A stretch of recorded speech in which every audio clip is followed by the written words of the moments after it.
Hey everyone, it's Boris here, and I'm doing a review for The Sadness, which is a Taiwanese horror film that made the festival rounds last year. It just released on Shudder today, so I wanted to share some thoughts. The setup for the film is pretty simple.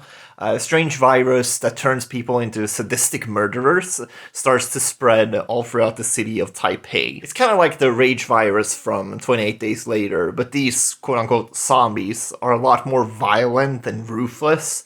They also talk and scream obscenities. In the film, they talk about how this virus makes people act out their absolute most dark thoughts and impulses.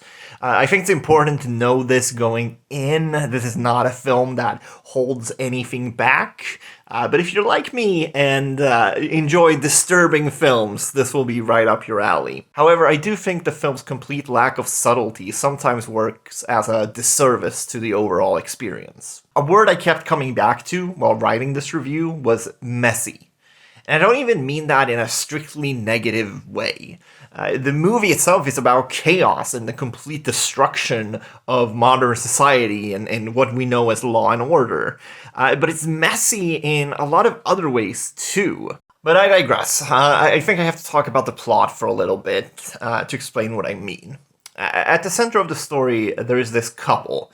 We follow their morning routine, and after they split up for the day, that's when the virus starts to really ramp up and make its way through the city. So the rest of the movie is essentially split 50-50 between the two of them, and they are trying to get back to each other. It's a pretty simple premise, but an effective one. I think it works because the movie does a pretty good job at establishing them as a couple in the short amount of screen time they have together at the start. But I know you're not here to watch me assess the character relationships in this film. You want to know about the blood and guts, the goopy stuff. And yeah, let me tell you, the goop in this one is real good.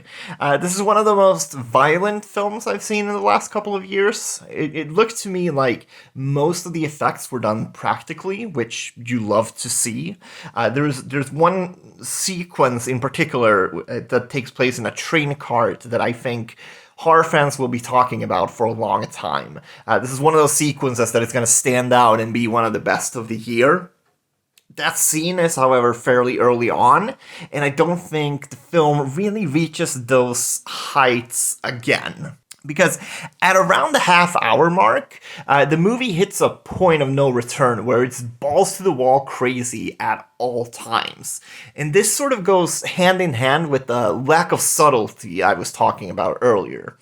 There are several moments where someone is describing a horrific scene of violence with tears in their eyes, only for the movie to later show us something similar 5 or 10 minutes later. I'm being careful around spoilers here, but my point is that the stories themselves, told through these very traumatized characters, were horrific enough, and I think it actually would have worked better if they didn't show exactly what they were talking about.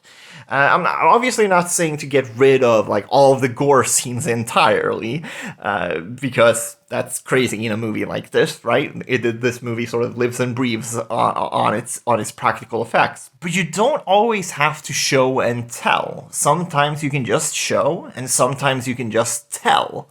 There's a lack of restraint on display here, which at first I thought was refreshing.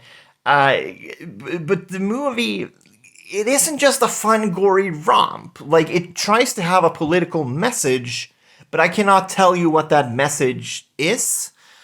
Because it's so chaotic, the only thing that comes across is pure nihilism. This is a world where everyone's darkest impulses are to murder, rape, and torture random people. And listen, I can get down with some nihilism, especially after the last couple of years of world events. But this film is so in your face at all times, I thought it got a little tiresome towards the end. But to be honest, those are really my only main complaints.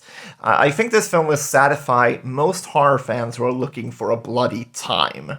I would, however, not really recommend this to people outside of the horror bubble because it does get pretty extreme at times. You can watch The Sadness on Shudder as of today.